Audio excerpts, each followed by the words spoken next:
Iniciando transmisión.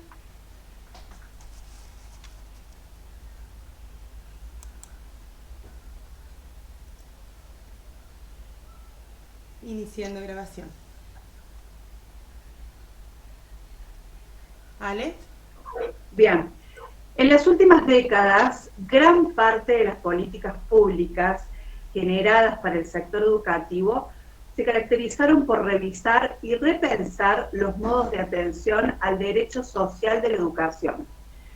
Los antiguos paradigmas centrados en un enfoque médico rehabilitador entendían a la discapacidad como una falta o déficit de alguna capacidad y a los sujetos como carentes de autonomía, y su destino dependía de las decisiones profesionales, de la salud y la familia. En la actualidad, las personas con discapacidad son consideradas como sujetos de derechos con capacidad para aprender y participar en la vida social. De esta manera, le damos la bienvenida al conversatorio Inclusión en tiempos de virtualidad. Esta propuesta formativa está organizada por el Seminario de la Práctica 3 y Residencia en Modalidad Especial. Agradecemos la presencia y acompañamiento de nuestro equipo de gestión, directora Andrea Camisaza, vicedirectora Victoria Moreno y Colazo, coordinadora Esther Matos, y a nuestros estudiantes de tercer año. Nos acompañan nuestros profesores del Instituto de Formación Docente, Roxana Miranda, profesora de abordajes pedagógicos en sujeto con discapacidad intelectual, Florencia Rubio, profesora de TIC y su enseñanza en DI, Alicia Peroni, profesora de Ciencias Naturales y su didáctica, Daniela Tello, profesora de Problemáticas de la Discapacidad y Subjetividad, y plantel del ENSAC.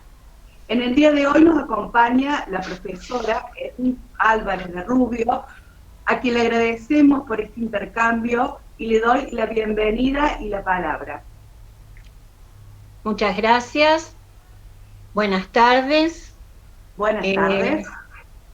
Les explico, pero muy cortito, si no voy a usar el mismo tiempo, porque mandé un audio, y es porque mi capacidad de síntesis no es muy específica, así que intenté avanzar un poco o anticiparme como para plantear algunas cuestiones que pudieran servir para continuar ahora, así como la reflexión sobre la educación especial. Perfecto. En principio decirles que, ya que vamos a hablar de este, entre otras cosas, de este paradigma de la complejidad, para poder acercarme a ustedes, para poder interactuar, necesité primero tener una idea de cómo estaba conformado el grupo de alumnos, en principio del profesorado. No sabía hasta ayer, o antes de ayer, que iba a haber también profesores. Así que lo que más me impactó fue que muchos de ustedes son ya profesores de otros niveles de enseñanza, ¿es así? Así es. Bueno, esto dejaría de lado una de las cuestiones que siempre hemos planteado en el transcurso de toda nuestra historia profesional como docentes, en principio, que es yo no estoy preparada para trabajar con estos chicos, o no estoy preparada para trabajar con estos sujetos, con estas dificultades.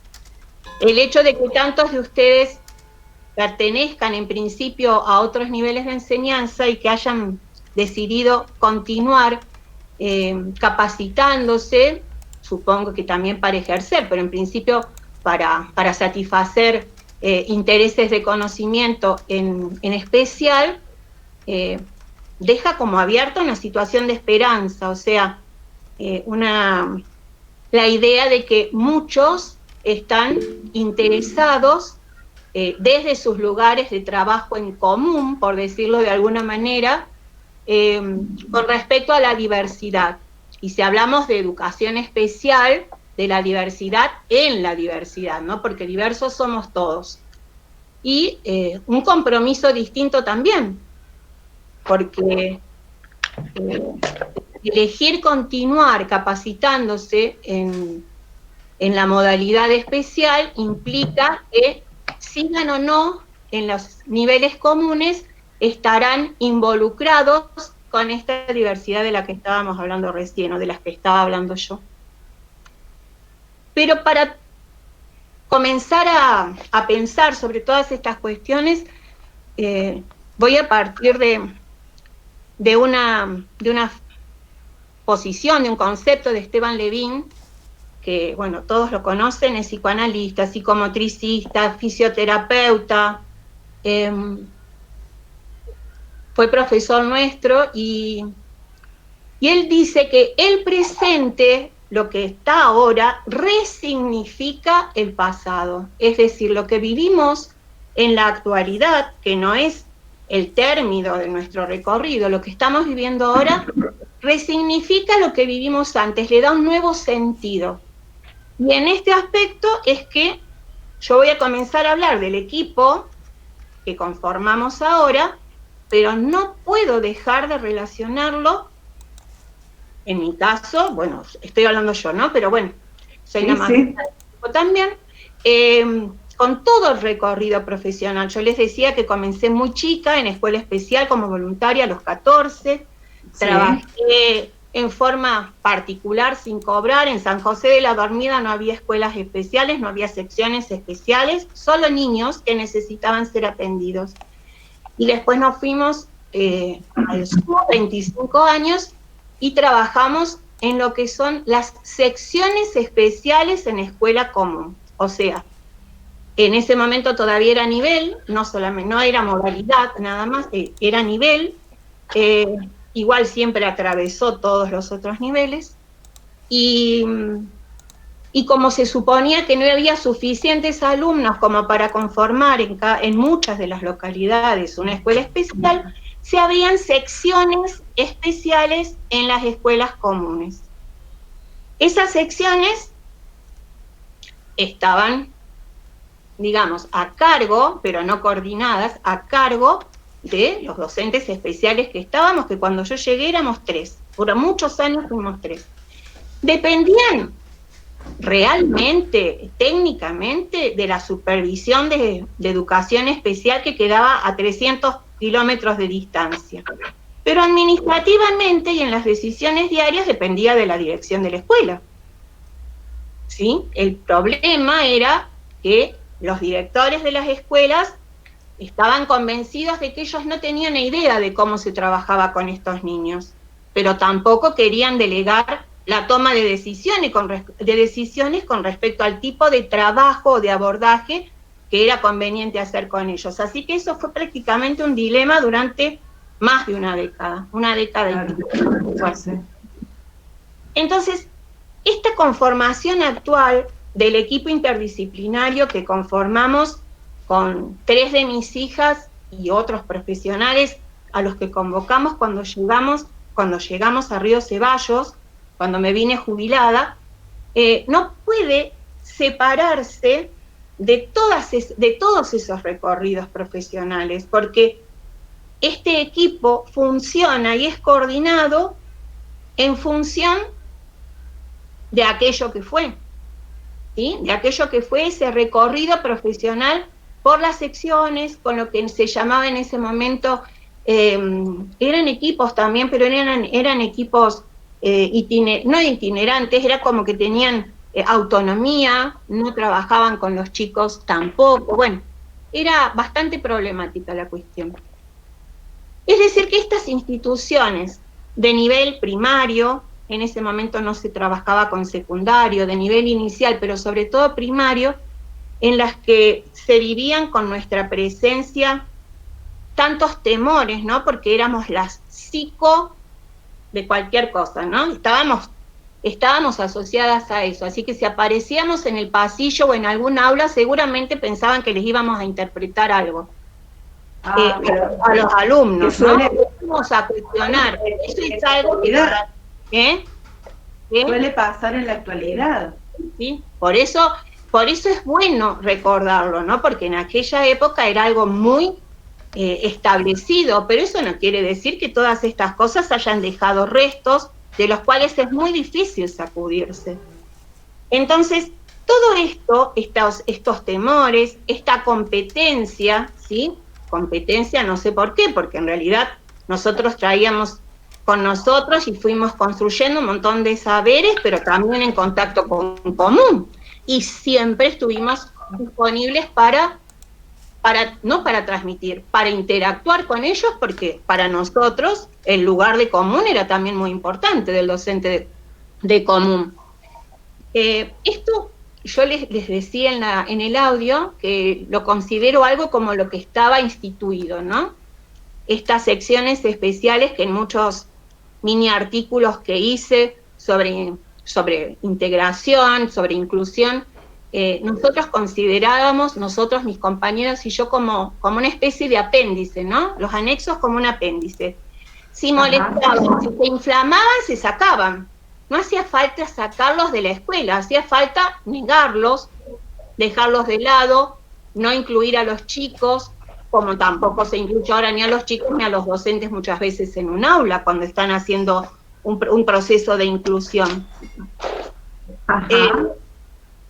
Esto sería lo instituido. Lo que siempre se hizo así, por lo tanto, no hay por qué cambiarlo. Ya está todo armado de esta manera. Nosotros no teníamos aula.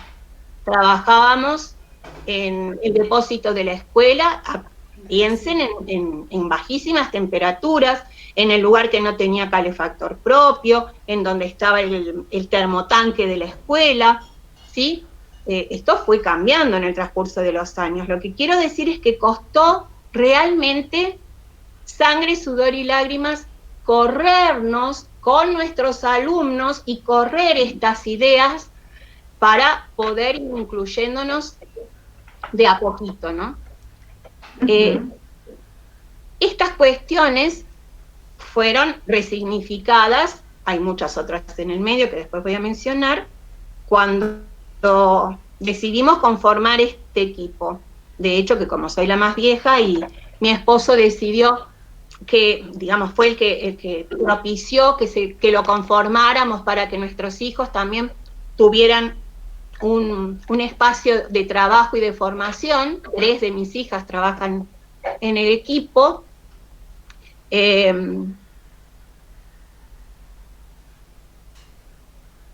Lo primero que se planteó desde cómo coordinar, y ya después les voy a decir también cómo trabajar, fue que ninguna de las personas que recibía el servicio, que los peques, que no, algunos no son tan peques, y sus familias, ni los profesionales, vivieran en un ambiente de tensión. Que todo se pudiera dar a partir de un trabajo de colaboración, ya voy a hablar de la interdisciplinariedad, en un ambiente propiciador del diálogo, aunque estemos en disenso, ¿sí? Esto, les confieso, algunas veces es un peso muy grande porque me atraviesa, o sea, para poder lograr que los otros profesionales estén serenos, que no estén sobrecargados, muchas de las tensiones pasan por mí, ¿sí? Claro.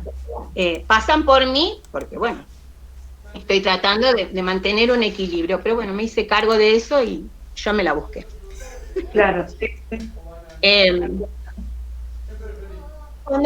Cuando hablamos de cómo vamos a trabajar en el equipo, primero, ¿para quiénes? Nosotros trabajamos en el equipo para niños que van creciendo, algunos desde muy chiquititos hasta adolescentes, con discapacidad, y con niños con problemas, con sus personas con problemas de aprendizaje. O sea, no todos están en procesos explícitos de inclusión, pero de todas maneras, tener un problema de aprendizaje algunas veces, y no hay un proceso de inclusión formal, es mucho más complicado para los niños, y mucho más complicado también para el equipo para poder interactuar con las escuelas, ¿sí? Claro, tal cual.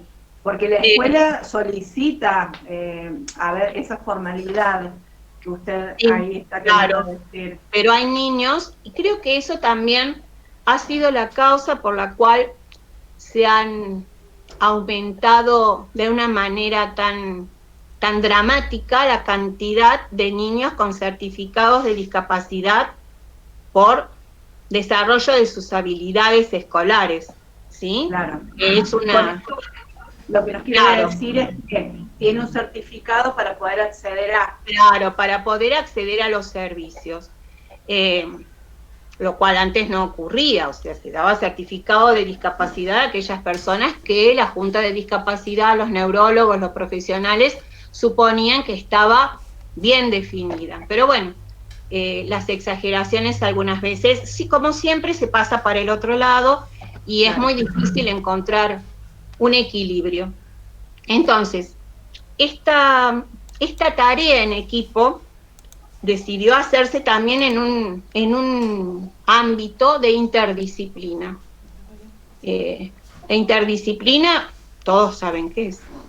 No significa ir sumando saberes parciales de cada espacio terapéutico, de cada profesión, sino que significa, a mí me encanta la palabra imbricar, pero esta cuestión de poder armar algo nuevo con todo eso, donde no sea lo que dice la fono por un lado, la psicomotricista por el otro, el maestro de grado por el otro, la familia, sino que se vaya construyendo nuevos discursos que hagan una comprensión más plena de estas personas con las cuales estamos trabajando, sus familias, sus entornos, las instituciones en las que están, con las cuales algunas veces, para poder interactuar, hay que interpelarlas de una manera fuerte, ¿sí? Porque si no, algunas veces es muy difícil sacudir el status quo de algunas instituciones, de algunas culturas institucionales. Entonces, este equipo interdisciplinario que intenta realmente no reunirse una vez por semana en un horario formal, sino en todos los momentos en que nos cruzamos y poder hablar, algunas veces no todos los terapeutas trabajan con el mismo chico, ¿sí? Son 2, 3, 4, el maestro de grado es distinto para todos. Aprovechar todos esos momentos, ¿sí? Para poder mirar juntos, no desde distintos lados, sino desde una mirada que va integrando la mirada general, ¿no? O sea, nosotros conocemos a un niño a través de lo que trae, a través de su familia desde lo cultural, desde las historias de cada uno de sus miembros, desde los entornos a los cuales pertenece, sea escuela, sea club, por supuesto, su familia,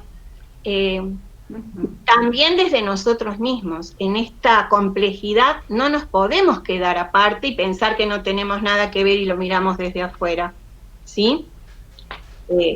Cuando nosotros entramos en contacto con un peque, lo voy a llamar así, pero bueno, cualquiera sea su edad. Sí, está bien.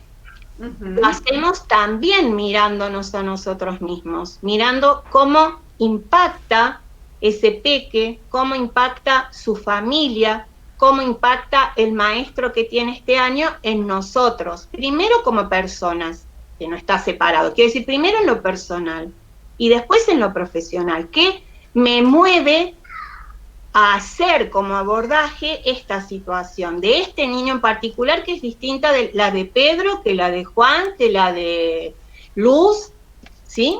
Desde estos lugares vamos construyendo nuevos discursos para acompañar, porque la forma de acompañamiento, por más que hay una mirada general, de la cual después voy a hablar, ¿no? Es distinta para cada uno, porque cada persona es una singularidad y también con su condición específica requiere de distintas cosas que algunas veces puede decir y que algunas veces hasta son contrarias en principio a lo que realmente demandan. La demanda no tiene que ver con la necesidad ni tiene que ver con el deseo. La demanda es la exigencia y bueno, algunas veces hay que tratar de de correr cortinas para encontrarse realmente con lo que ese niño necesita, ese niño desea. Cuando hablo de niño, hablo de cualquier edad. ¿Quieren que pare o sigo un poco más? A mí me parece muy rico lo que usted está diciendo, Edith, por lo siguiente. Bueno, este año nuestras prácticas, por supuesto que están siendo de esta manera, virtual y a través del discurso de otro, pero lo que usted dice a mí me lleva, teniendo en cuenta la experiencia del año pasado, a tener en cuenta esta individualidad que usted dice, ¿sí? Porque muchas veces las políticas públicas, bueno, son claras, pero a veces tenemos que hacer todo un trabajo o un abordaje por características X de ese sujeto, ¿sí? Y lo importante es no perderlo de vista y de poder enfocarse ahí y trabajar con el todo, lo cual me parece maravilloso. Cuando vos hablas de individualidad, yo le pondría singularidad y te digo por qué. Porque una de las, digamos, de las ideas, uno de los puntos fundamentales del ideario de Miradas, lo explica el mismo nombre que le sigue. Nosotros como equipo nos llamamos Miradas, soy porque somos. Nadie puede ser si no pertenece a un grupo, a una sociedad, ¿sí? A lo social. Lo social es lo que construye. No sé cuáles son los abordajes en el profesorado, en mi época de profesorado hace muchos años.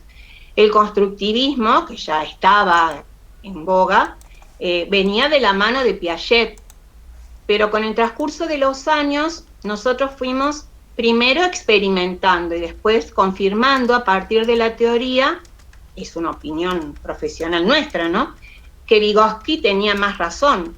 Sigue siendo constructivista, no es que no sean los dos constructivistas, pero para Vygotsky el aprendizaje es una construcción desde lo social, ¿sí? Nadie puede ser si no pertenece a un entorno con el cual interactúa y con el cual se va conformando, con el cual se va construyendo, ¿sí? Esto también forma parte de la dinámica del equipo. Si no tomamos el equipo como algo que tiene que ver con la construcción social, la interdisciplinariedad no podría darse, ¿sí? Porque sería como medio un verso. Yo digo que hacemos interdisciplina, pero mi palabra, lo que yo estudié, es lo válido, o lo voy a juntar con lo que trae aquel, o lo voy a reunir con lo que en una cuestión de multidisciplinariedad, pero no voy a armar, a construir algo nuevo. Para eso necesito lo social. Nosotros los adultos, todos tienen más o menos idea de lo que es la teoría de Vygotsky sobre el aprendizaje. Sí, lo han visto en psicología de la educación. Bueno, los adultos también aprendemos muchas veces en zona de desarrollo próximo. Aprendemos y podemos confirmar nuestros saberes sin estar seguros, como podemos estar haciendo ahora, ¿sí? Sin estar absolutamente seguros ni actualizado nuestro saber sobre esta cuestión, porque estamos en una interacción con otros. Si lo pensamos así como adultos, esto resignifica nuestras primeras experiencias profesionales o con los niños, y de alguna manera también nos proyecta de una forma distinta para seguir trabajando. Si nosotros como adultos aprendemos también desde lo social, que hablar de los niños. La primera sociedad de la que forma parte un niño, el primer social de la que forma parte un niño, casi no puede diferenciarse como de dos personas, ¿sí? Que pongan el nombre que quieran, una unidad materno-filial, una fusión, como sea, el vínculo entre el otro, mayúscula, de referencia, y el niño es el primer ámbito o entorno social, aunque el bebé no tenga idea de que hay un otro separado de él. Ya desde ese lugar, desde el saber del otro con mayúscula, el saber del adulto, es algo social. Imagínense cómo eso se va multiplicando y transformando a través del desarrollo, ¿sí? De los aprendizajes que van dando lugar a nuevos desarrollos. En este sentido, no podemos... a ver, déjenme recapitular. Sí.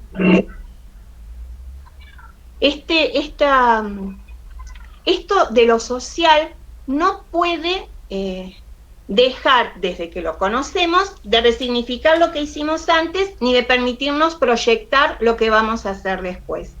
Si ustedes me permiten, yo les voy a hacer algunas referencias históricas, algunas cosas en las que lo que pasaba en la actualidad, como lo que pasa ahora con el equipo, tenía que ver o venía a modificar nuestro sentido, nuestro significado, o el mío por lo menos, de lo que habíamos vivido antes, ¿no?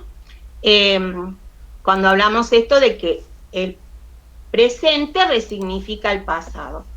Cuando nosotros comenzamos como grupo de trabajo con mis colegas, éramos 3 locas de especial. Era lo único que había en ese momento en todo Perito Moreno. Conformamos un equipo muy fuerte desde el principio. Es más, tuvimos durante años una ONG gratuita, por supuesto, donde hacíamos tratamiento psicopedagógico, talleres para adolescentes, de reflexión, talleres para docentes, talleres de lo que sería, no era tampoco con salida laboral, de formación para personas adultas con discapacidad. O sea, era un equipo fuerte, que comenzó a capacitarse también fuertemente, hola Belana, que comenzó a capacitarse fuertemente desde que nos conocimos. Vivíamos en Perito Moreno y cada mes y medio viajábamos a Buenos Aires, a la Escuela de Psicopedagogía Clínica, con profesores que son todos autores conocidos como Marina Müller, Castorina, Mirta Cosiner, Sonia Abadi, bueno, más los dueños de la Escuela de Psicopedagogía Clínica. Y esta capacitación nos permitió comprender y ponerle nombre a muchas de esas experiencias anteriores que habíamos tenido intuitivamente, ¿sí? Y que casi pensábamos que estábamos construyendo una teoría nueva, y nos venimos a encontrar con que la teoría muchas veces ya estaba construida casi, ¿no? Que siempre se siguen construyendo.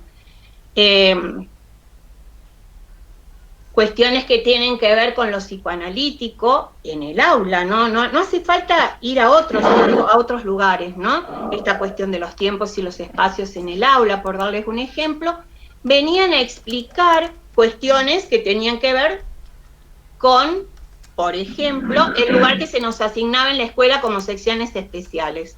Esta cuestión de que el espacio y los tiempos que se le otorgan a determinados grupos, a determinadas personas, tienen que ver con el lugar que ocupa esas personas o ese grupo en el imaginario del resto, en el imaginario de la institución o del entorno social o de lo que fuere, ¿sí? ¿Me entienden para dónde voy? O sea, esas nuevas capacitaciones, esos nuevos saberes, venían a explicar experiencias anteriores. Cuando seguimos,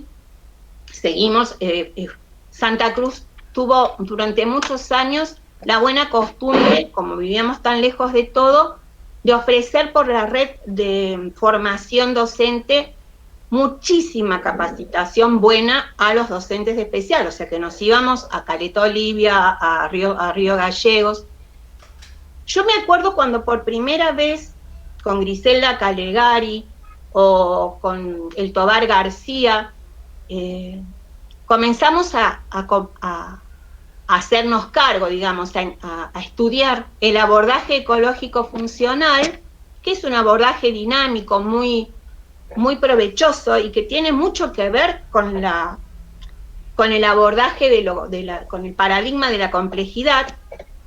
Vine a entender el trabajo que había hecho en mi casa, en San José de la Dormida, con niños y familias con escasos recursos, en un lugar muy chico donde yo tenía acceso y ellos tenían acceso a mi casa, de hecho, porque ahí los atendía, y yo tenía acceso a la casa de ellos cada vez que había una situación que hacía que fuera importante que los visitara, que los acompañara. Esto era todo intuitivo de alguna manera, no tenía ningún nombre. ¿Qué era lo que estábamos haciendo? ¿Qué era lo que estaba haciendo? Bueno, después me di cuenta que estábamos, que había estado intentando un abordaje ecológico, un abordaje que tuviera que ver con lo que el niño es, con los entornos en los que está, con las necesidades y los deseos de su familia en cada momento del desarrollo de ese niño, ¿no? Esta familia necesita que deje el chupete, que diga alguna palabra que les permita saber cuáles son sus deseos o sus necesidades, que haga un gesto, más allá de lo que en el desarrollo era conveniente transmitir para que pudiera aprender, es también importante lo que necesita la familia, sin convertirla en despótica, ¿no? Pero algunas veces las necesidades de la familia son urgencias. Y lo que los equipos de trabajo, los profesionales, los docentes proponen está lejos de lo que las familias necesitan para seguir interactuando con ese niño, ¿sí? Cuando usted dice está lejos, ¿a qué se refiere? Está lejos porque uno puede hacer un proyecto de trabajo, sí, desde una aula, desde el trabajo individual con un niño. En esa época no era un equipo, estaba yo nomás. Claro. Mucho antes de mis capacitaciones también, pero yo podía pensar que ese niño necesitaba en principio, hablo de muchos años, manejar el lápiz y hacer algunas líneas que le permitieran, no sé, no expresarse, pero quizá adquirir ciertas praxias, por decirlo, no se me ocurre ahora. Pero sí, estaba muy lejos de lo que quizá esa familia necesitaba para poder vincularse de una manera más profunda con ese hijo, como por ejemplo que pudiera utilizar determinados gestos o determinadas imágenes para comunicarles lo que necesitaba o lo que quería, ¿sí? Porque muchas veces uno piensa que algunas cuestiones son prioritarias sin estar tan descontextualizado, pero las familias pueden necesitar otras. Ya les digo, sin poner a la familia en el lugar ni de árbitro de toda la tarea, ni en un lugar de despotismo. O sea, no, yo quiero que aprenda a leer, como teníamos una mamá que decía unas palabritas, unos numeritos, y realmente el niño estaba en una condición en cuanto a sus niveles, a sus posibilidades de aprendizajes pedagógicos muy alejadas, ¿sí? Como por ejemplo no tener autonomía. Eso es al revés, ves la situación contraria, no tener autonomía ni para las cosas, ni para las actividades más básicas de la vida diaria, como puede ser ir al baño solo, lavarse la cara, pasarse un peine, ¿sí? Pero la madre quería, ahí hay que poder discernir. Esto siempre, ¿no? El sentido común tiene que priorizar, ¿sí? Usted cuando habla de desarrollo, a ver, a ver, ahí. Sí, yo te escucho. Bien. Usted puede discernir, es interesante porque a veces con los estudiantes de tercero, cuando hacemos tutorías, entra la palabra el hijo deseado de sus padres. Sí. Tal vez, en el caso de ustedes, un equipo interdisciplinario, algún deseo, pero en realidad existen muchas cuestiones previas a trabajar. Como sin duda, pero aparte, ahí también hay un mito, ¿no? Esta cuestión, no lo voy a tomar mucho, pero esto del hijo deseado, que hace 10 o 12 años era como o más, 20 años como una cosa así, taxativa, ¿no? El hijo no había sido deseado, la madre, por ejemplo, hubiera preferido abortar, ese hijo nunca fue deseado, va a ser rechazado, ¿no? Si el hijo sobrevivió, algún deseo por ahí escondido debe haber habido, y si no fue de la madre, puede haber sido de algún otro adulto de referencia, ¿sí?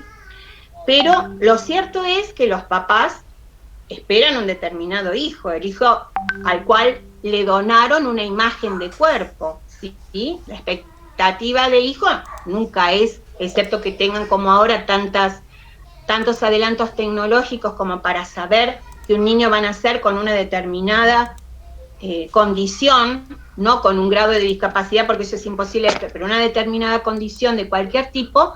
Antes no era así, pero de todas maneras se construía esto y se sigue construyendo, de lo que uno espera cuando va a tener un hijo, que no siempre es, ojo, que no siempre es la normalidad, porque cada uno espera a su hijo en función de su propia historia, y de la historia del papá del niño, y de la historia que se fue enhebrando con los abuelos de ese niño, ¿sí? Entonces, eso nos va dando una mirada más amplia y hace que algunas veces un padre de un niño normal que esperaba a alguien rubio o con rulos o alto, y solamente lo que ocurre es que tenga el cabello más lacio o castaño, o que los ojos no sean verdes o azules como los... Eso ya es suficiente para provocar una situación de rechazo, ¿no? De extrañeza, de este hijo en principio, esto se puede ir trabajando, no me pertenece. Así que muchas veces la condición del niño en relación a la expectativa de los padres tiene que ver con esto, más con la historia de los padres que con la condición real del niño, ¿sí? Hay padres que le dan mucha importancia a la cuestión cultural, entonces un hijo con una leve discapacidad cognitiva ya es alguien difícil de incorporar a la prole, ¿no? A quien se pueda ahijar. Y hay padres a los que este mismo niño les puede parecer una persona totalmente funcional por un nivel cultural distinto, por una disponibilidad afectiva distinta. Entonces, por eso nunca se puede separar lo que el niño trae con lo que traen los padres y los entornos que vienen junto con los padres, aun cuando el niño sea muy chiquito. Bien, y con respecto a eso que usted está haciendo mención ahora, con respecto a hoy, bueno, hoy o el año pasado que estuvieron más en campo, ¿cómo se viven los procesos de inclusión en su equipo interdisciplinario? Se viven diversos, como la diversidad. Nosotros llevamos adelante como profesionales de apoyo, pero también como maestros de apoyo, procesos de inclusión en distintas escuelas y en distintos colegios. Y cada colegio, cada maestro algunas veces, tiene que ser incorporado a nuestro paradigma de comprensión para poder saber hacia dónde tenemos que ir con ese proceso de inclusión. Algunas veces el equipo ya sabe de antemano qué escuelas son reacias a la diversidad y a lo que los docentes de la diversidad proponen, incluso por el acompañamiento, ¿sí? Florencia otro día les podría compartir, porque es una de nuestras maestras de apoyo más antiguas y con más experiencia en estos procesos. Hay otras escuelas, no muchas, que tienen una visión muy amplia de la diversidad y que incluyen al docente de apoyo, que no es el integrador, ¿sí? El docente integrador es el maestro de grado. Los docentes de apoyo, sea el nombre que tengan para la obra social, ¿sí? Esos docentes son los mediadores con el conocimiento, con el docente, pero lo más importante que se puede lograr es que dentro del aula este docente de apoyo conforme una pareja educativa con el docente del grado. Muchas veces, en estas situaciones, que casi les diría que son ideales, pero que sí se dan, el docente de apoyo no apoya tanto al niño que está en el proceso de inclusión, sino a otros niños que tienen algunas veces tantas dificultades como ese, u otras dificultades que son más difíciles de atender porque se van aumentando la cantidad de niños con problemas de aprendizaje específicos o generales, cierta inmadurez. El docente de apoyo acompaña en el aula a estos niños para que el docente de grado, que es el integrador, lo pueda incluir al niño con el cual nosotros estamos haciendo este proceso y pueda corregirle sus tareas, darle una explicación, o sea, ir redistribuyendo las funciones entre el maestro de grado, que es el integrador, y el docente de apoyo. Ustedes lo llaman DAI. Yo quiero hacer una aclaración, ¿puede ser con respecto a eso? Sí, sí. Escuché el primer conversatorio, escuché los dos, pero con respecto al primer conversatorio, yo sigo tratando de que María Florencia me explique muchas veces, por más que hace 9 años que vivo en Córdoba, cómo son estos procesos de inclusión cuando no hay obra social y los tienen que llevar adelante algún docente, algún DAI, como le dicen algún DAI, algún docente de apoyo de las escuelas especiales, ¿sí? Que escuché que no se quedan en el aula, que retiran a los niños, que los retiran de a uno para poder, y si no, que hablan, que trabajan con los docentes, ¿sí?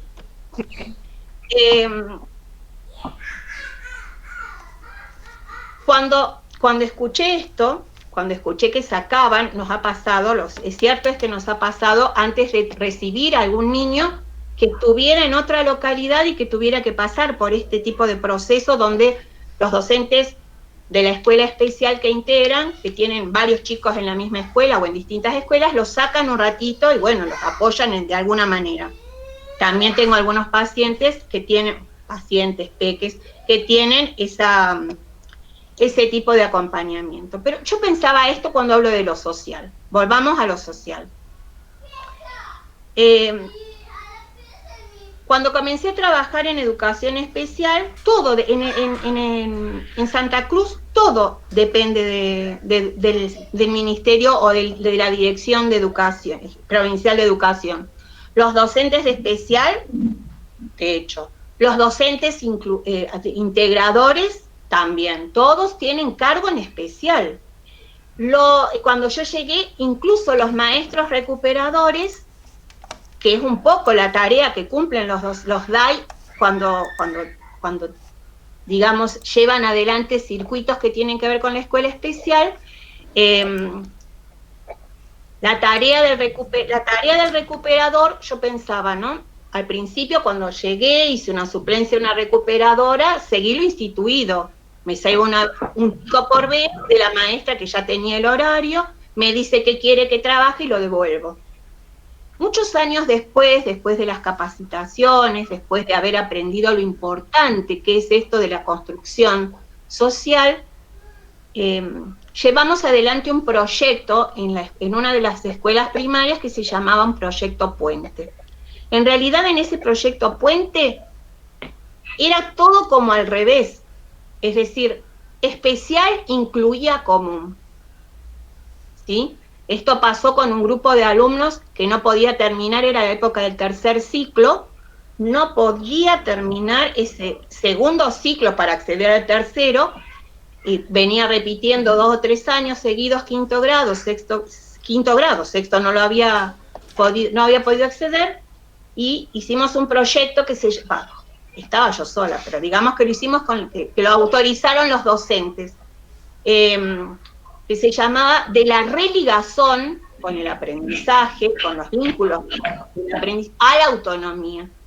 Todos los días, 6 chicos de sexto grado, en ese momento, salían de su aula, iban a la enorme aula que en ese momento ya teníamos en otra escuela de especial, y transitaban las 2 áreas donde siempre tenían dificultades y no podían aprobar, que eran matemática y lengua, ¿no? Todo el año hicimos eso.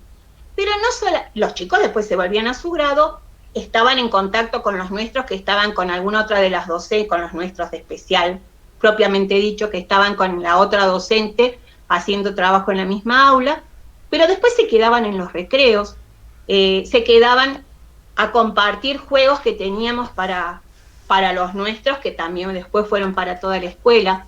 Después comenzaron a venir cuando se lastimaban, cuando estaban angustiados por una situación de violencia en la casa, por una situación de violencia en el aula, y cada vez fueron construyendo más sentido de pertenencia. Pero otra experiencia que tiene más que ver con esto de los DAI, en esos mismos años se impuso de nuevo, pero no ya como cargo, el trabajo de recuperación de chicos con problemas de aprendizaje específicos de la escuela común.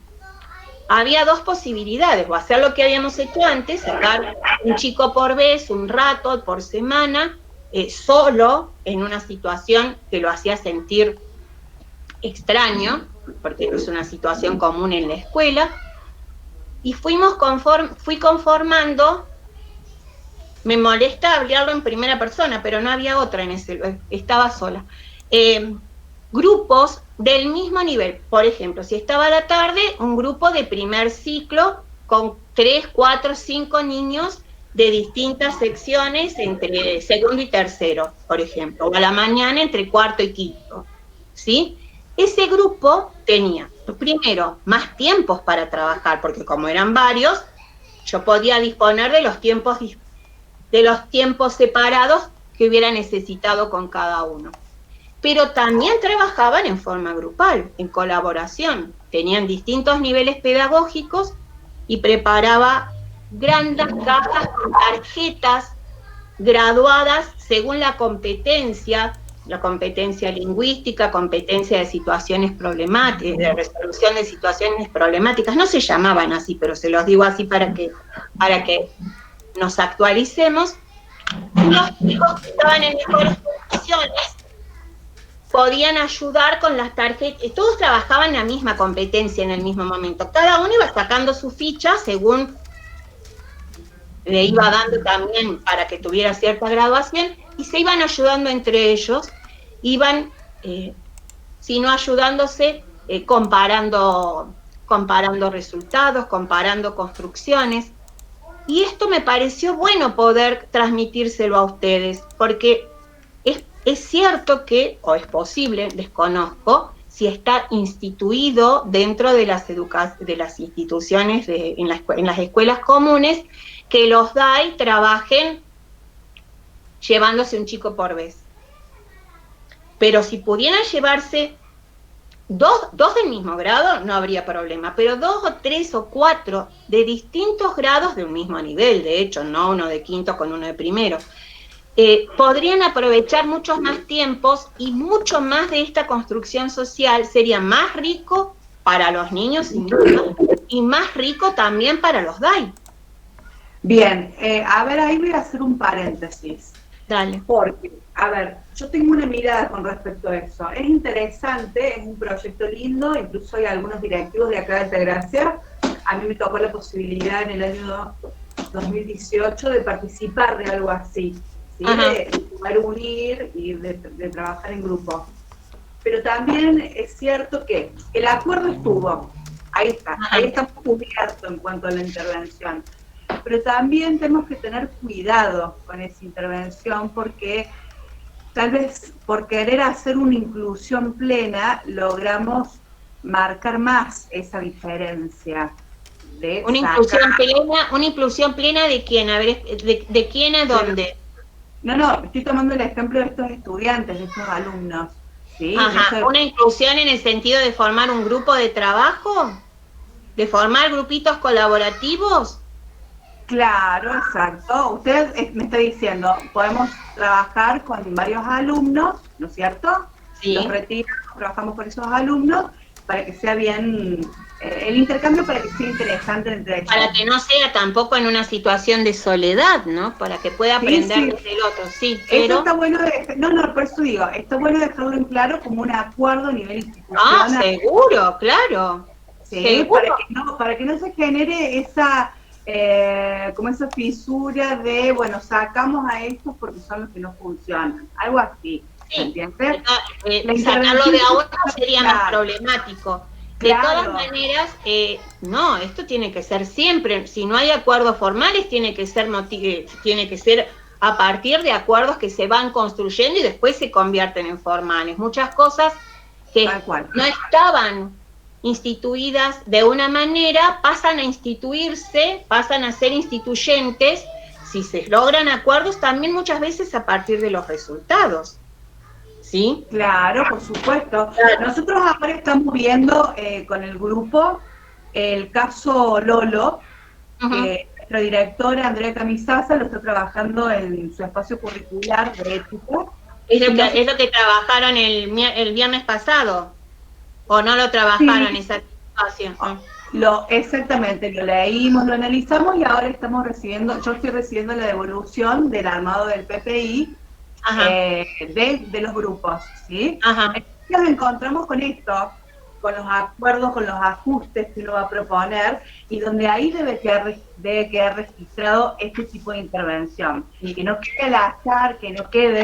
que no sea una cosa tampoco de momento, que se pueda que se le pueda dar una continuidad.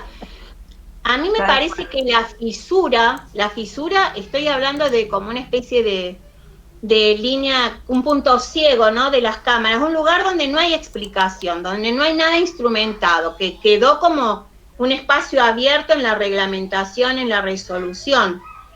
No transgredir, sino usar esas fisuras, o sea, de cosas que no están, pero que se pueden construir para meter la transformación, para instituir cosas nuevas.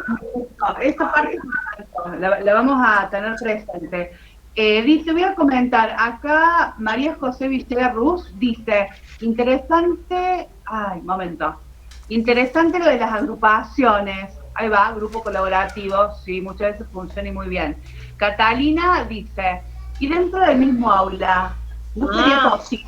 Pregunta. Sí. Porque con esto tal vez se crea un tipo de, y pone entre comillas, etiquetaje. Por supuesto, claro. Eso dice, la dinámica me hace acordar el trabajo en plurigrado. Ay, me fue.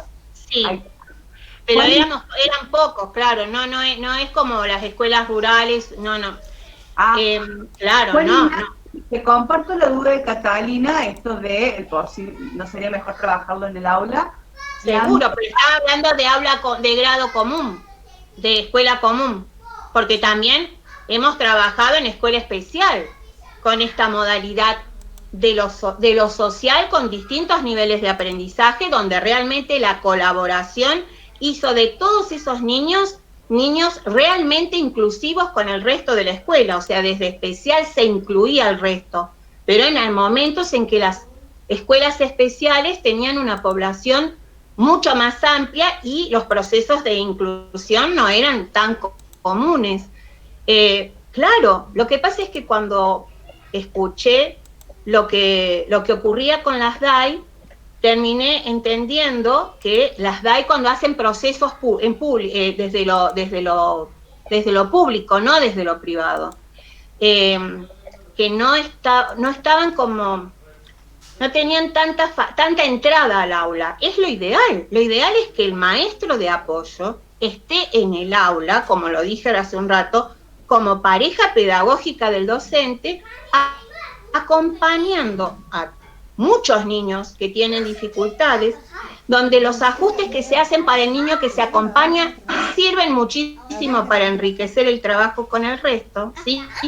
Mientras el maestro de grado, que es el integrador, muchas veces se conecta o se vincula pedagógicamente con el niño que está específicamente en el proceso de inclusión. Eso es lo ideal.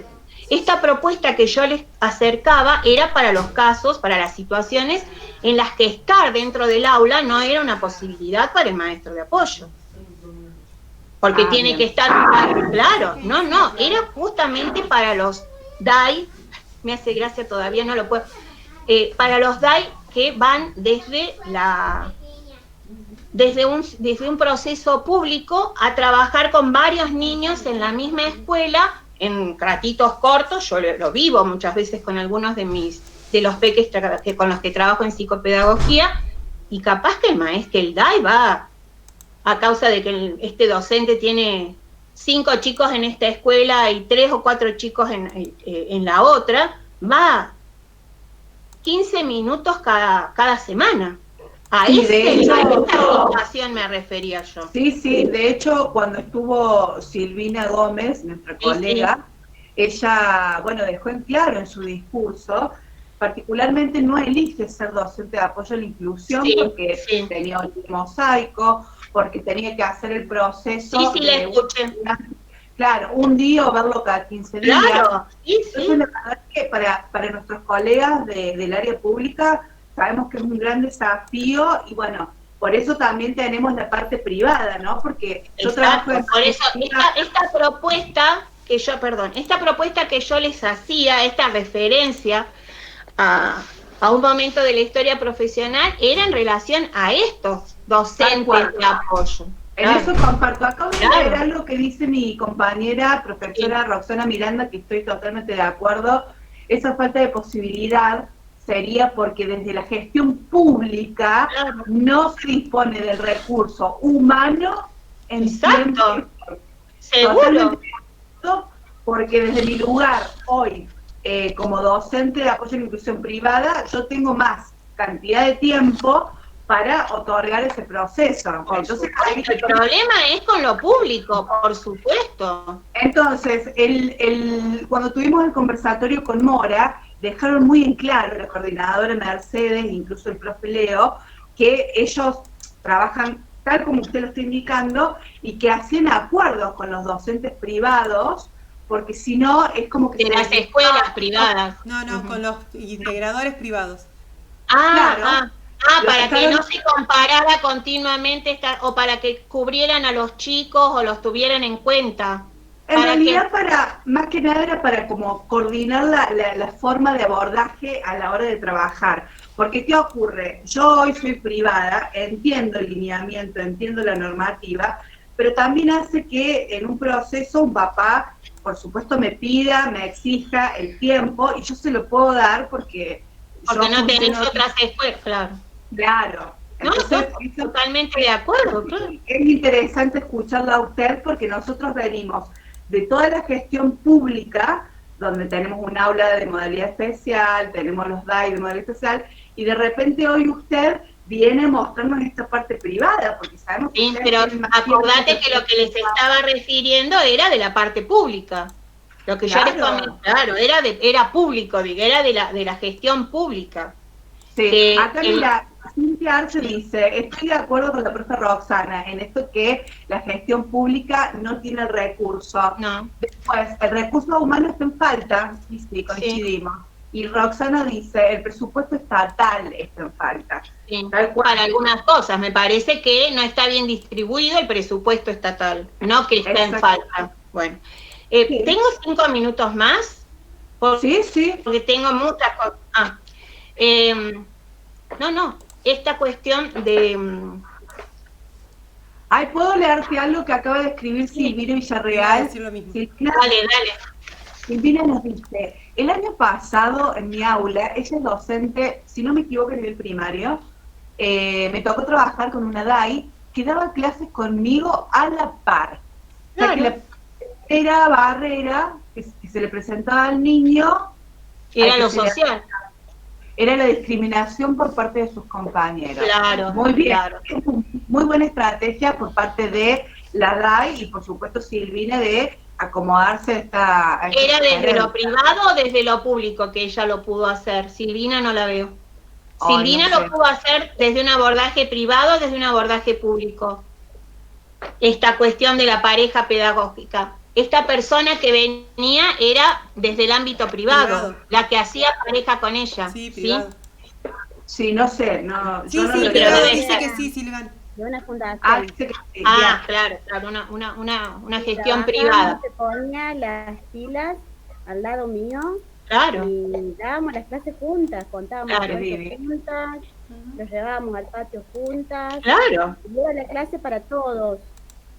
Vos eras la maestra de todos. Claro.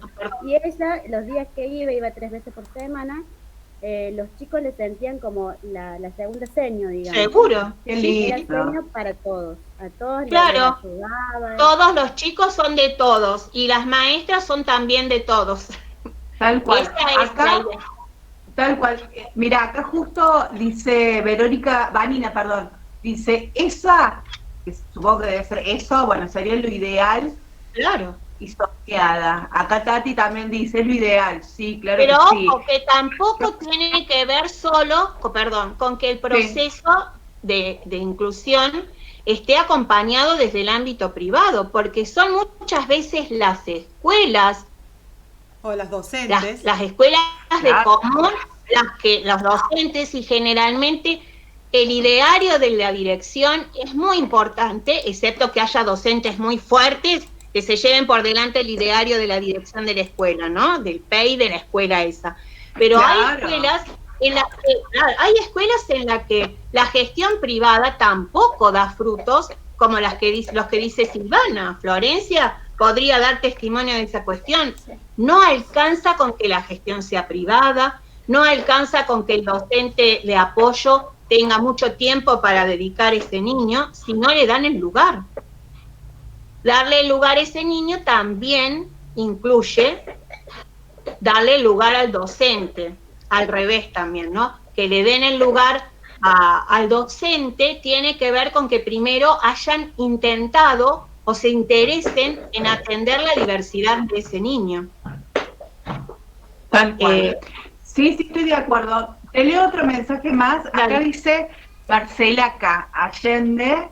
Dice, por eso estaba bueno lo que hizo Paulina al acordar, mira, te voy a contar algo. Dale. Acordar con Hugo Barrera que pudo acomodar todas sus horas en una escuela. Hay un acuerdo que se firma donde una docente de apoyo de gestión pública trabaja todos sus días de lunes En la a misma viernes. escuela. Claro. Ahí Eso fue tiene- maravilloso. Ahí Logro. tienen un ejemplo claro de lo instituyente.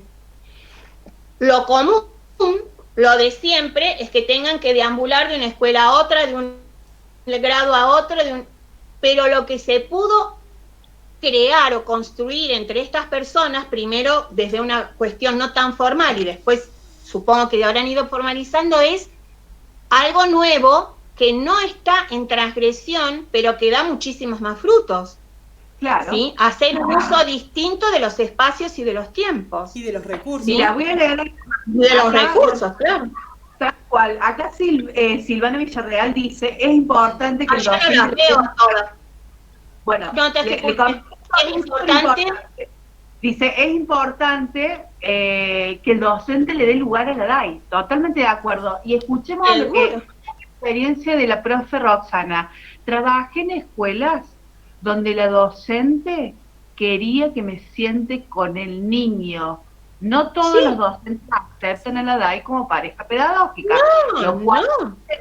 adhiero y sigue siendo una construcción. Totalmente. Claro. Carolina, directivo que impone, por supuesto, y Marisa Ceballos dice, en Córdoba se trabaja con el programa de fortalecimiento, y el año pasado, y el año pasado me tocó trabajar con una senior, que ella daba conmigo, fue súper enriquecedor, perfecto, excelente, Claro. excelente. Ahí muchas veces no tiene nada, tanto que ver lo privado con lo público. Muchas veces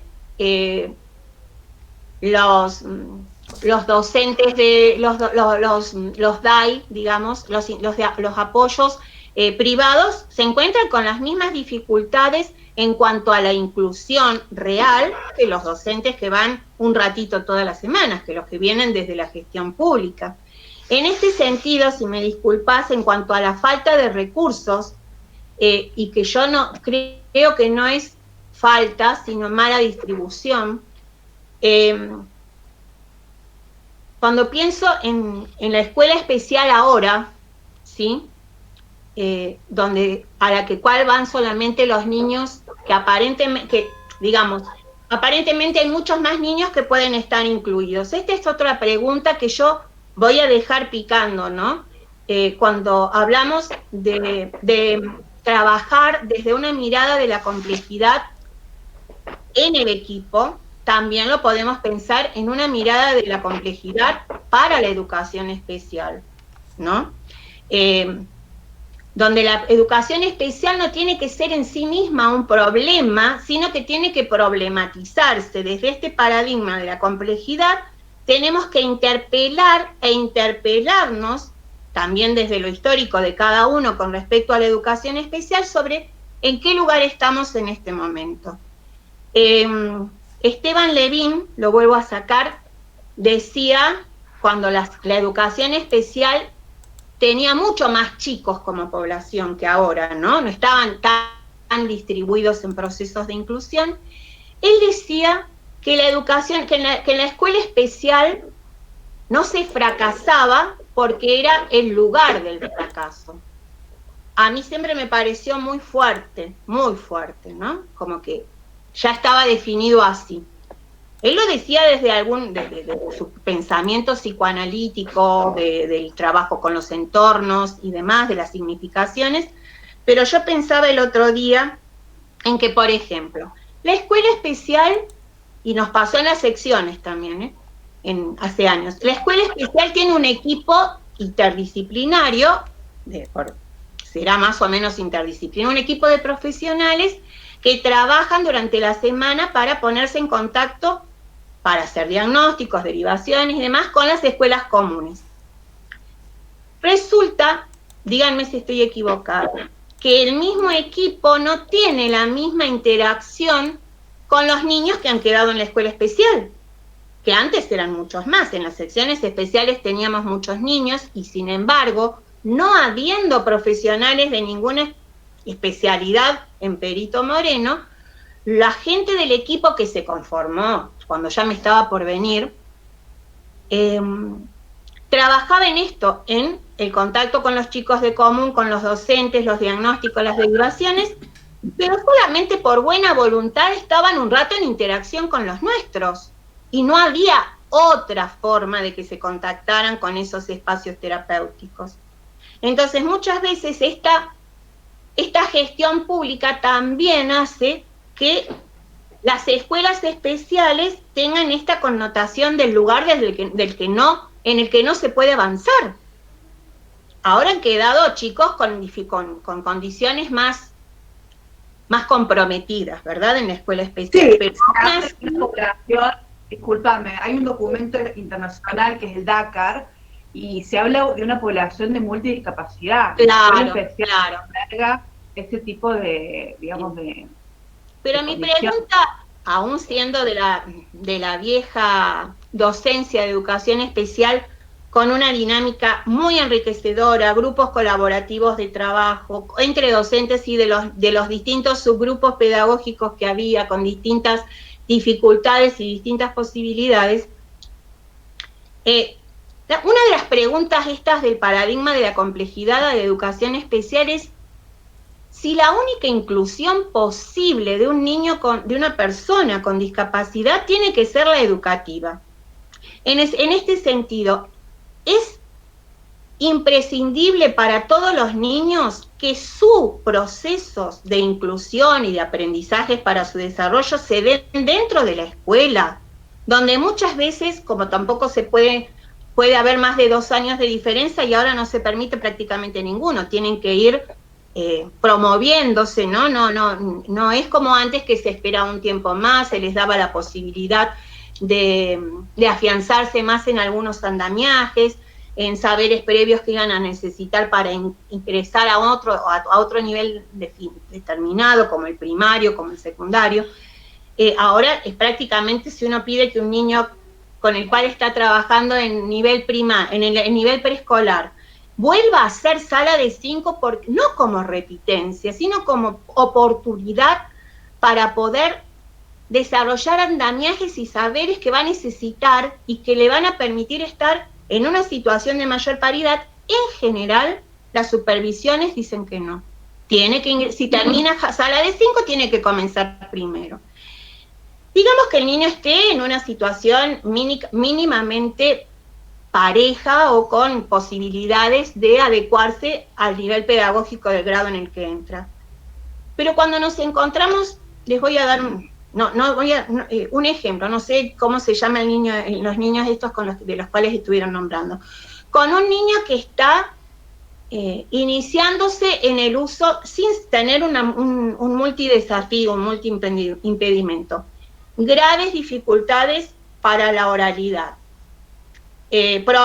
problemas, praxias que le van a impedir muchas veces y alguna disminución desde el punto de vista cognitivo. ¿Cuánta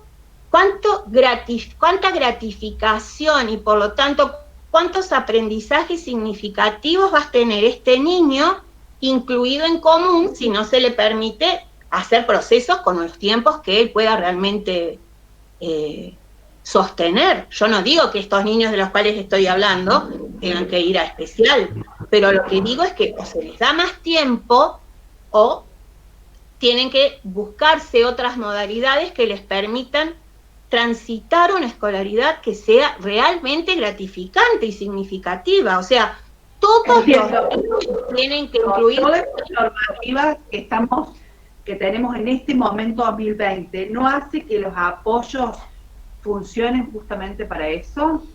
Sí, pero algunas veces no alcanzan, Alejandra.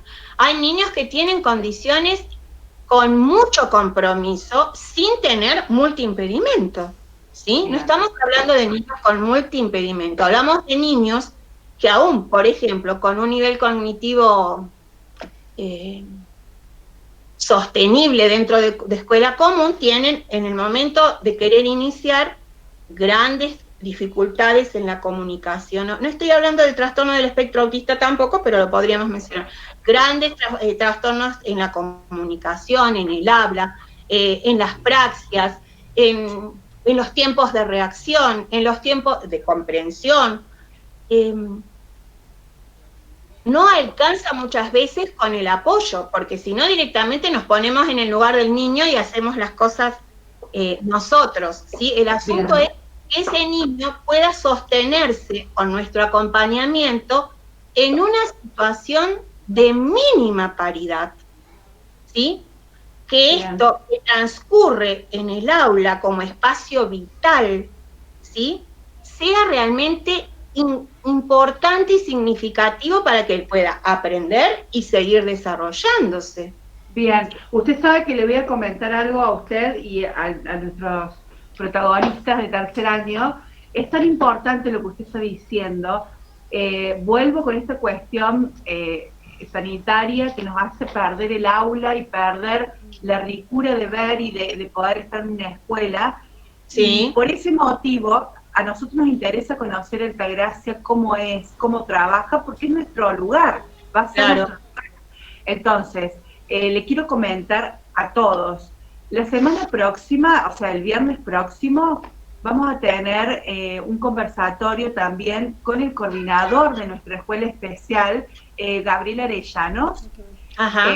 Vamos a confirmar la hora, seguramente va a ser las 19 horas, lo cual usted sería nuestra invitada en caso de poder asistir, porque necesitamos saber justamente qué pasa con esas trayectorias cuando el docente no puede dar cuenta, no puede acompañar por X motivo. No lo sabemos. Entonces, él desde su lugar, desde la experiencia de lo que está ocurriendo hoy o de lo que pasó ayer, nos van a acompañar en la escuela común. Mira, en ese conversatorio me encantaría, pero no sé si se va a poder, que Florencia funcionara también como participante, ¿no? Como para poder interactuar más, porque de las personas que conozco es la que hace más tiempo que lleva, desde antes de venir a Río Ceballos, y ha tenido experiencias muy diversas, tanto como niños ha acompañado, en escuelas públicas, en escuelas privadas, siempre desde la gestión privada, de hecho, ¿no?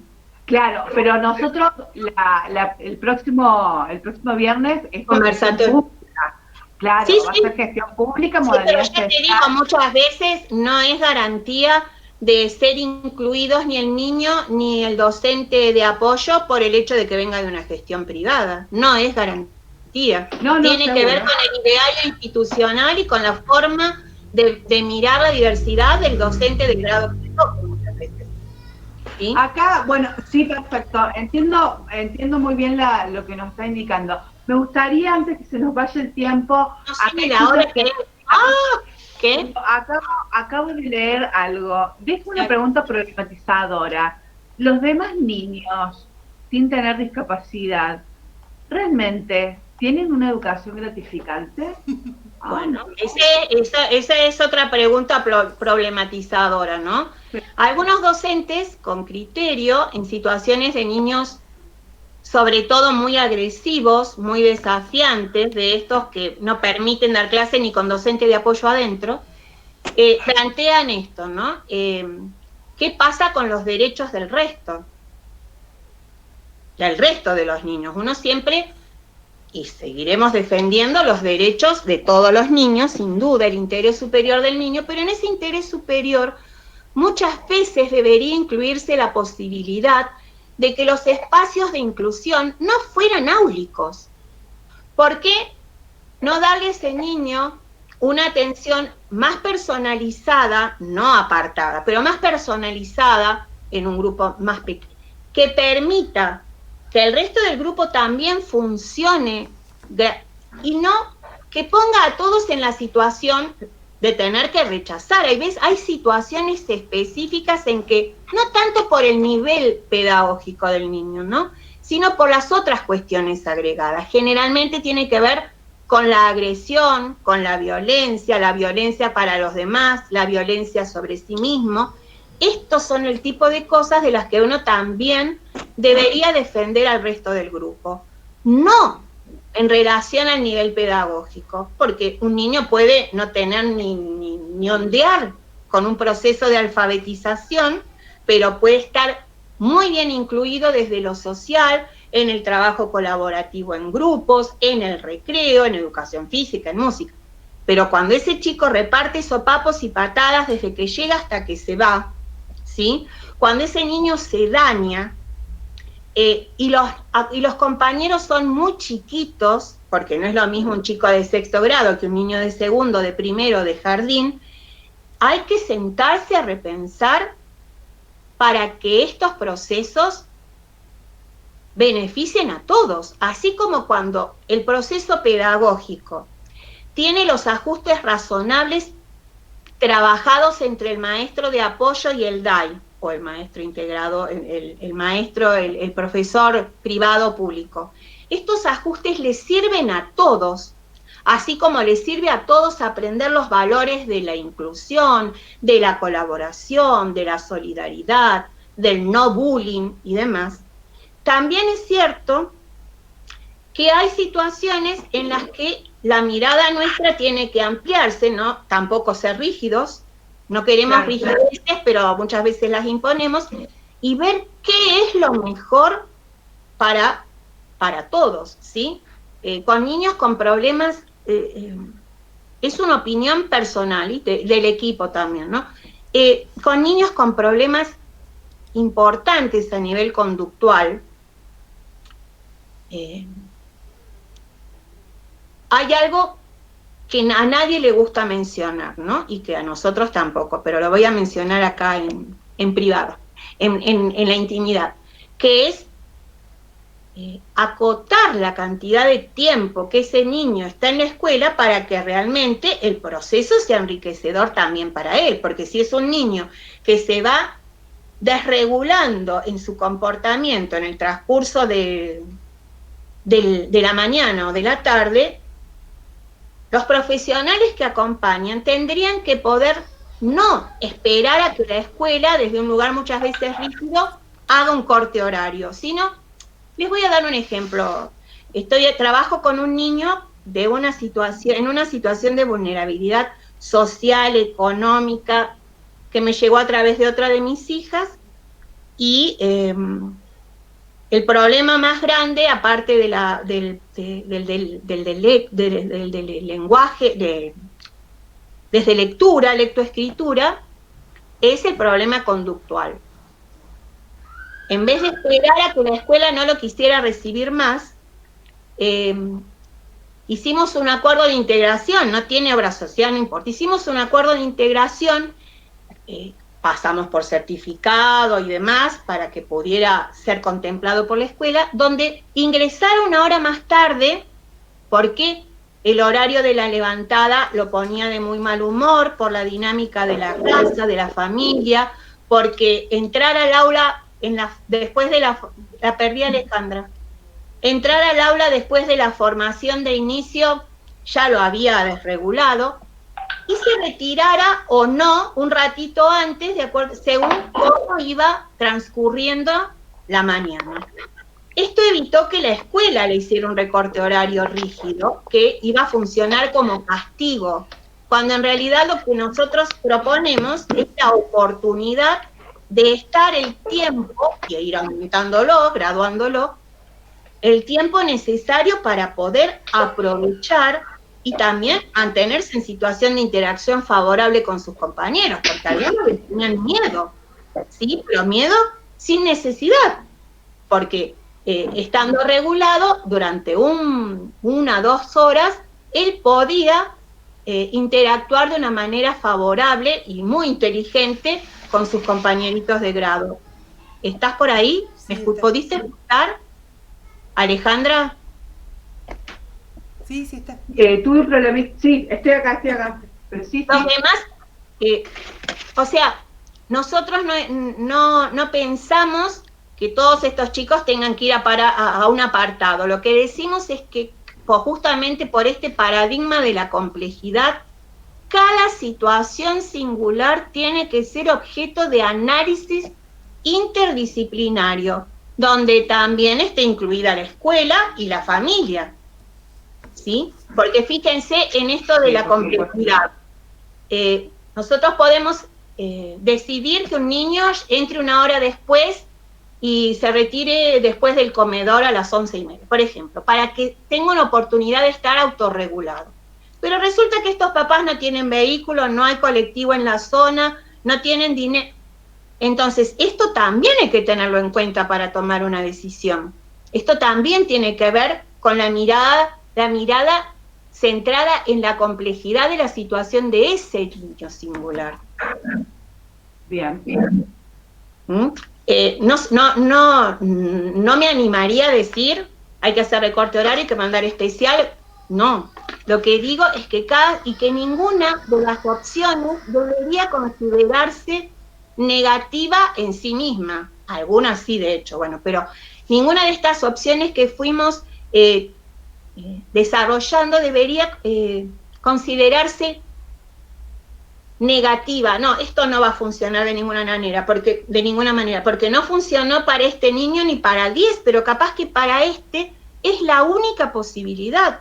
Capaz que para este niño, sin multiimpedimento, pero muy comprometido desde lo cognitivo y demás, que tampoco sería población de especial porque ya no está pensado de esa manera, capaz que este niño estaría mejor en un proceso de inclusión en el club del barrio, en un taller de juego o de lo que fuere, o en un taller psicopedagógico con una terapeuta. O sea, estar incluido de distintas maneras, no es solamente lo educativo, el espacio del aprendizaje escolar el que puede beneficiar a un niño desde el punto de vista de su inclusión. Hay que pensarlo en función de lo que también ese niño siente, permaneciendo durante 4 o 5 años, persiguiendo la propia zanahoria, digo yo, porque son niños a los que si se les hubiera dado más tiempo desde las resoluciones y la legislación para poder madurar, como dicen, pero por lo menos desarrollar saberes previos, andamiajes y demás, para poder entrar en mejores condiciones, siempre están como esa imagen del burro no burro por lo que no saben, sino que es como una fábula, que le ponen una zanahoria colgando y que siempre está por detrás de la zanahoria, siempre está por detrás de sus propias capacidades, porque no se le dieron tiempos necesarios para poder adquirir un nivel más adecuado para poder aprender con significación, con alegría, para que la escuela sea un espacio enriquecedor para él también, donde realmente pudiera saber que la inclusión existe, no donde siempre es tolerado, esperado, ¿sí? Donde él también puede aportar algo. Bien. Sí, la verdad que es muy interesante, Edith. Aquí en el chat leo bueno, saludos de nuestros estudiantes y que están de acuerdo con lo que dicen. Y que termine de una vez, porque son las... Queda un minuto. Por eso Acá me dice saludan, Andrea. por eso me saludan. Dice, si No, no puede te ser escucho. todo existir. No te escucho, ¿Lo leo Alexa. yo? A ¿Querés? ver. ¿Querés que lo lea Sí. yo? Están diciendo que están de acuerdo. Preguntan que si no se puede estar toda la jornada, podría asistir a las materias a las que le interesa. También. Eso tiene que ver Sí. también con lo que plantea la escuela como ideario, ¿sí? Hay algunas escuelas Claro. que no permiten que Y se las hagan estas... posibilidades que ofrece la escuela, por ejemplo, las materias de la jornada extensa o extensiva, nunca me sale, Extendida. jornada extensa, Extendida. extendida. Bueno, las materias de jornada extendida tienen en general, por más rígida que sea la escuela, una dinámica diferente, porque en principio, si es con cuarto, juntan el cuarto de la mañana con el cuarto de la tarde en ese espacio común del mediodía. Entonces, algunas de esas materias pueden ser muy enriquecedoras, ¿sí? Y poder hacer otras en otros espacios, en los lugares donde los hay, porque no todos los lugares tienen escuelas especiales o grados especiales. Cuando yo era chiquita, había una sección especial en mi escuela primaria que se llamaba el grado A. No sé por qué. Era lo mismo que las secciones especiales de muchos años después en Perito Moreno. Pero muchas veces esos espacios, aunque sean transitorios, son importantes para reconectarse con aprendizajes, no aprendizajes escolares, sino también sociales, con aprendizajes de vida que tengan significación también para el niño. Bueno, dicen que muy enriquecedor, que les encantó el espacio. Que ya está. Que por lo general lo que proponen las escuelas es que no cursen la jornada extendida. Es cierto, porque están cansados, cierto. cuando en realidad, claro, muchas veces sería preferible, digo, por pensar en una posibilidad, acotar el tiempo de algunos días de la semana, en algunos momentos, no tanto por las materias, sino por los tiempos, y permitirles, si son chicos que se cansan con facilidad, tener esa dinámica diferente. Y que pudieran, sería lo ideal, elegirse los profesionales de apoyo, los niños, los espacios de esa jornada extendida que son importantes. Sí, creo que se puede hacer si forma parte de un acuerdo de integración. Se puede poner también los horarios, las formas, las áreas, los apoyos. No sé, quieren que... Yo tengo mucho para decir todavía, pero no se asusten, no lo voy a desarrollar. No, podríamos después coordinar para más adelante, seguramente. Podemos hablar con nuestros estudiantes de tercer año para poder focalizar el tema del conversatorio. También me parece lindo porque tu mirada es clara y creo que ellos se van a quedar con lindas preguntas para hacer. O feas, porque muchas veces uno preferiría que con todas las interpelaciones o todos los compartires fueran agradables, pero muchas veces una pregunta fuerte puede derivar en una buena problematización de la situación, ¿sí? Entonces, yo también tengo un montón de preguntas que si quieren en algún momento les puedo pasar algunas de las que tenía preparadas para poder interactuar, pero que se podría hacer muy tarde. Así que sí les quería decir, hacer como un cierre, ¿no? Que sin transgredir, no transgredan, porque sí, aprovechen esas fisuras del sistema, de los PEI, de los idearios institucionales, incluso de la legislación que no alcanza. Quiero decir que una ley venga a decirnos que hay que incluir a todos no significa que se los incluya de verdad, ¿sí? O de la mejor manera posible. Las leyes no alcanzan, es necesaria una transformación desde los lugares, digamos, más singulares, desde las personas, desde los grupos que se van construyendo.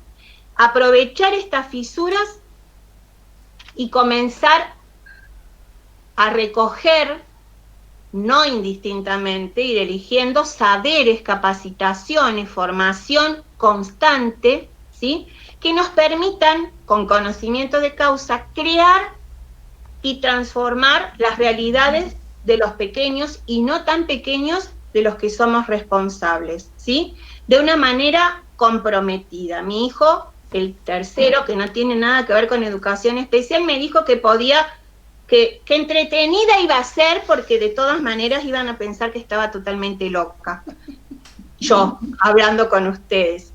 Pero esto tiene que ver con un compromiso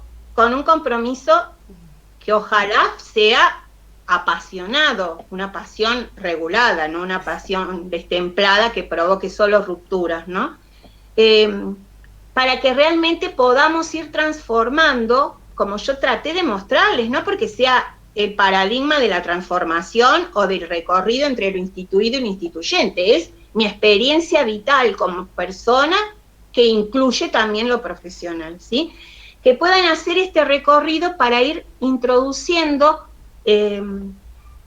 novedades o cambios que realmente sean importantes para el transcurrir de las personas de las cuales somos responsables, niños y familias, no solamente los niños. Los niños son más fáciles, las familias coincidamos en que son más complicadas. Pero bueno, también están incluidas, ¿sí?, en esta mirada que no podemos dejar de tener en cuenta. Por eso es bueno lo interdisciplinario. Claro. Para poder delegar un poco a la familia otra parte. Lo interdisciplinario tiene que ver también con esta oxigenación y este salir de una mirada única, que también puede ser una mirada única familiar, e ir diversificando nuestra propia mirada para posicionarnos de una manera distinta frente a aquellos a los cuales queremos acompañar lo mejor posible. Bueno, hay mucho para decir, pero me parece que acá podemos, si alguien quiere aportar algo más o comentar algo más. A ver, esperamos hasta que activen. Si yo no leo. Una de las chicas dice, una estudiante, la más pequeña de este encuentro, me preguntó si no habría que jubilar a muchos docentes para lograr una nueva escuela inclusiva. Yo les voy a decir una cosa. La juventud no es sinónimo de inclusión. No es garantía de miradas inclusivas de parte de los docentes, ni desde común, ni desde especial. No es solamente la juventud. Hay una cuestión mucho más profunda que tiene que ver con cómo nos seguimos construyendo, ¿sí? No es garantía la gente joven, pero lo cierto es que hay personas de 35 años que ya se jubilaron. En la práctica están jubiladas. Uno les dice, vamos a hacer esto, mirá qué bárbaro, podemos capacitarnos en tal cosa y después hacer... No, yo ya me estoy por jubilar. Liliana González, ustedes la deben conocer, nos decía en una charla que hay maestros relativamente jóvenes y otros que entran jubiladas todas las mañanas a la escuela y salen jubiladas todas las mañanas de la escuela. La pasión por estar en relación con el otro, acompañarlo y enriquecerlo y enriquecerse es algo que muchas veces gente no tiene que ver con la edad. Tiene que ver con una disponibilidad en relación a la vida, a lo que la vida nos da y a lo que la vida nos presenta. Ya les digo, no sería garantía solo sostener a los jóvenes. Por eso me parece esperanzador que tantos de ustedes se estén metiendo, estén ya metidos, siendo docentes de común, en la cuestión de la diversidad, maestros de la diversidad son, porque todos los chicos son distintos, de la diversidad en la diversidad, o sea, de lo especial. Me parece muy esperanzador, pero no tiene que ver solamente con la edad. No tengo la cara del que preguntó eso.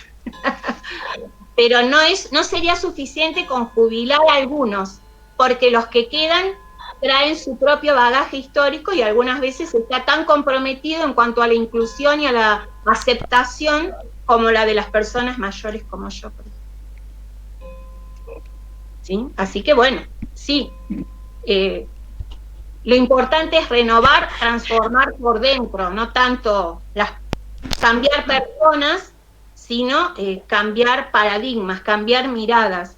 Esto de los espejos que uno le brinda a los otros y también de los espejos en los que nos permitimos mirarnos cuando el otro nos interpela de alguna manera. Y por eso se llama así nuestro equipo. Claro, miradas. Edith, me quedo pensando, aquí Victoria, ¿cómo están?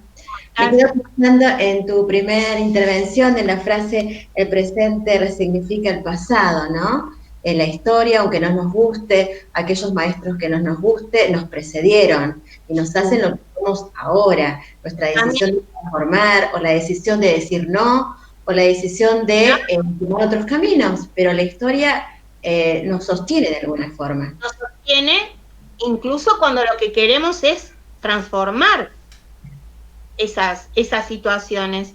No podemos estar parados acá. Yo traté de transmitir que no estoy hablando desde el final de un recorrido, porque no sé cuál va a ser, pero mi recorrido lo van a seguir otros, sino desde lo actual.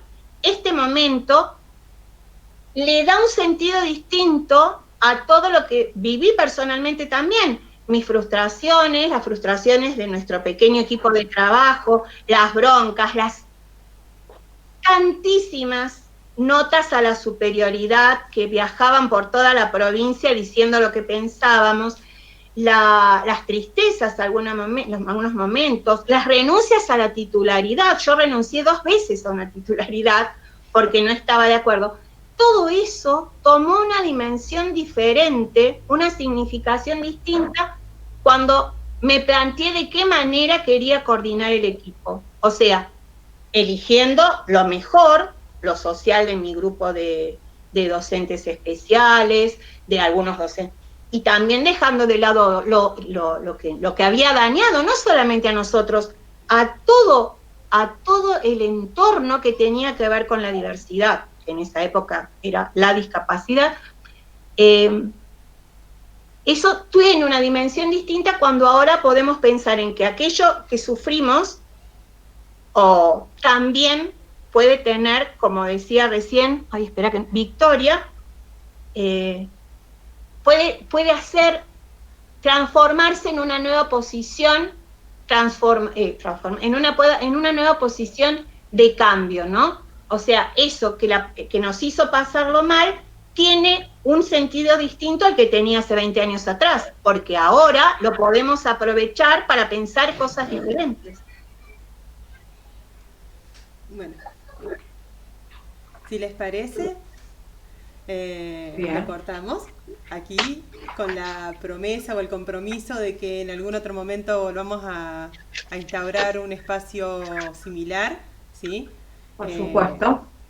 Con preguntas, con situaciones específicas que entre todos, para que todos las analicemos.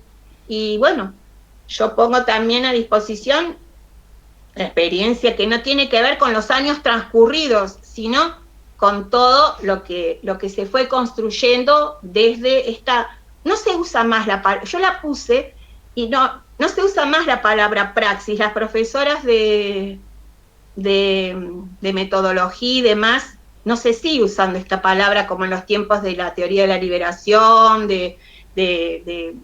no se sigue usando más esto, ¿no? Pero tiene el mismo sentido, o sea, esta relación entre práctica y teoría que se van resignificando mutuamente para nuevas construcciones, ¿no? Me parece que este poder compartir sobre situaciones concretas, entre comillas casos, puede enriquecernos a todos, ¿sí? Seguramente, y así lo ha hecho, estoy convencida.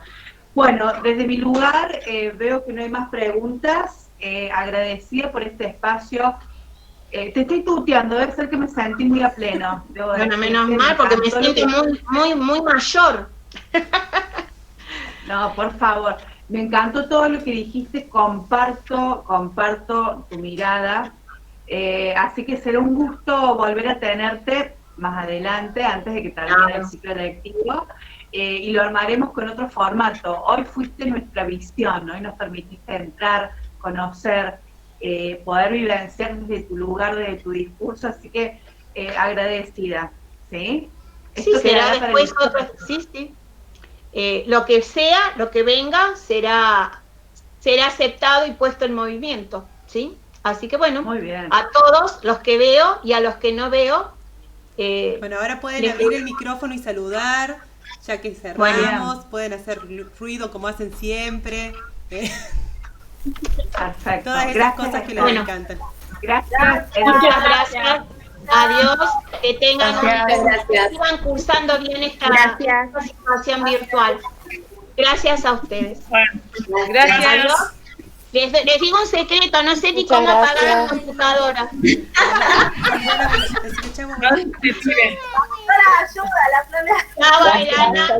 Esta es mi nieta, ¿ven? Sí. Bueno, adiós, que les vaya muy lindo y cualquier cosa, no sé si a través de Florencia pueden comunicarse conmigo, pedir mi WhatsApp y contacto, podemos seguir interactuando, ¿sí? Sí. Adiós, Julio. Adiós. Gracias a todos. Nos vemos el miércoles. Nos vemos. Qué mala alumna que sería de Florencia. Ni idea tengo. Qué feo que me dejas. Chao, Luciano.